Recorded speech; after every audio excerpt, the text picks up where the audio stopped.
Philippe Marie Kofi, ivoirien, jeune entrepreneur.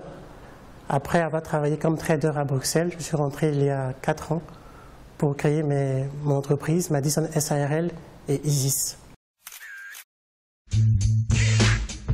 Je suis entrepreneur, j'ai créé Isis Immobilier, qui est une entreprise de gestion de patrimoine.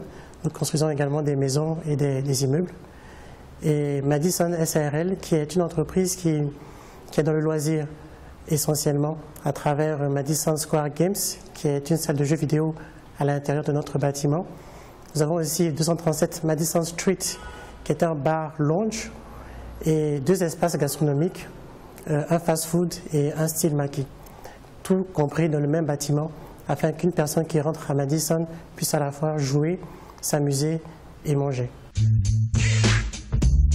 Madison SARL, sa particularité, c'est de vouloir s'inscrire dans le social, c'est-à-dire que nous essayons, par exemple, à travers 237 Madison Street, d'accueillir les personnes qui savent chanter et qui veulent simplement avoir une plateforme où ils puissent chanter et rencontrer un public. Donc, par exemple, nous avons créé Madison Voice l'année dernière, où nous avons remis 500 000 francs à la meilleure voix d'Abidjan. Donc, nous avons reçu des dizaines et des centaines de vidéos afin que toute personne qui sait chanter et qui veut simplement avoir un espace de chant puisse tout simplement montrer son art. Nous avons aussi Madison Square Games, qui est la salle de jeux vidéo, où nous croyons à l'univers du gaming. À défaut, le gaming est quand même la première industrie culturelle dans le monde. Malheureusement, en Côte d'Ivoire et en Afrique, elle est marginalisée.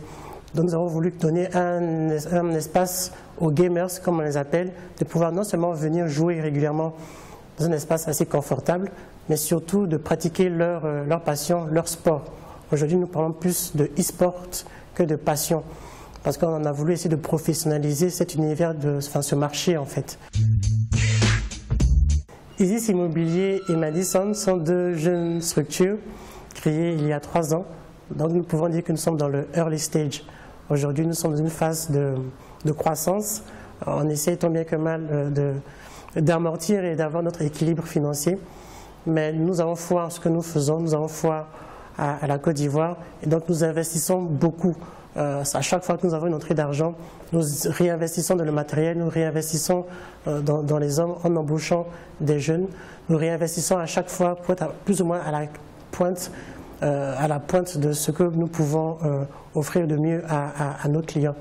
Donc nous ne sommes pas encore à l'équilibre, mais nous espérons que notre capacité à offrir de meilleurs services, aussi bien dans nos espaces de gaming, nos espaces de divertissement, nos espaces gastronomiques ou dans le coworking, à force de réinvestir cet argent-là en offrant une meilleure qualité de service, le chiffre d'affaires sera beaucoup plus conséquent et la profitabilité sera au rendez-vous. Donc déjà, l'un des premiers défis serait déjà de trouver du financement, donc des levées de fonds, afin de multiplier nos activités à travers la Côte d'Ivoire et surtout régionale, parce que l'idée n'est pas seulement de nous cantonner en Côte d'Ivoire, mais surtout de viser la région UMOA-CEDEAO. C'est là que nous pensons vraiment qu'il y a la vraie valeur, ne pas rester figé dans son précaré. Donc la levée du financement, mais surtout un des défis, c'est la formation. Parfois nous avons des projets, mais nous ne trouvons pas forcément la personne compétente qui a le savoir de pouvoir mener à bien ces projets-là. Donc le défi à relever, c'est de trouver facilement, avoir un espace où nous pouvons facilement trouver des personnes qui répondent à nos besoins. Si j'avais quand même un conseil à donner, je dirais c'est la motivation et de croire en soi. Je pense qu'il ne faut pas avoir de limites.